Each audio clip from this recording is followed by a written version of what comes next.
अरे राम रे, बहुत गर्मी है दादा, तनिका हवैयो बयान नहीं चलत है। कहाँ मर जाई के। हे लड़की उठ, हे लड़की उठ जा, हले रसगुल्ला खा ले रे लड़की, हले हले।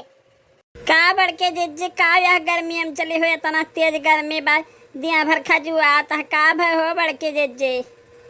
हले रसगुल्ला खा ले तो का रसगुल्ला खियावे है, ले ले। अरे कौने खुशी में रसगुल्ला बाटत हूँ बड़के जिज्जी? का बताई लड़का बहनी, हमरे तो खुशी कौनो ठिकाने नहीं रही गए। खा लो हले हले, अच्छा तू रसगुल्ला खा पहले।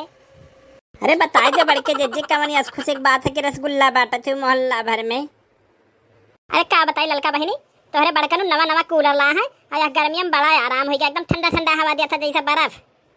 सही में हो बड़के जिज्जी? हाँ लड़का बहनी, कौनो तुमसे हम झूठ बोलब? अरे तोहरे बड़का नु लेके आया है कूलरवा, एकदम जैसे एसी हवा दिया था, ठंडा ठंडा पूरा रूमवा ठंडा हो जाता है। अरे लड़का बहनी, खाली थोड़ा ही देर हम कूलरवा के सामने बैठे हैं और जैसे ठंडी लागी गए।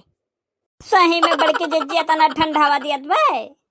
अरे लड़का बहने लियो, तू पहले रसगुल्ला खा लो, तुम्हें हम बताए ना पाइप कितना ठंडा हवा दिया था। चाहे चली तू हमारे घर बैठ के देख लियो, और तोहरे यहाँ सही में देखो कितना गर्म हुआ था, जैसे धीकत हुआ घरा कुल। पता नहीं कैसे लड़का बहनी तू रह लिया, हम तो नहीं रहे पाई ऐसा इतना गर्मी में। अरे अब कुछ न पूछो बड़के जिज्जी, हमार तो करम फूट ही गए। हाँ सही में लड़का बहनी, तोहार तो करम फूट गया, इतनी गर्मी में पड़ी रहती हो, पसीना टपर टपर चुए जाता है।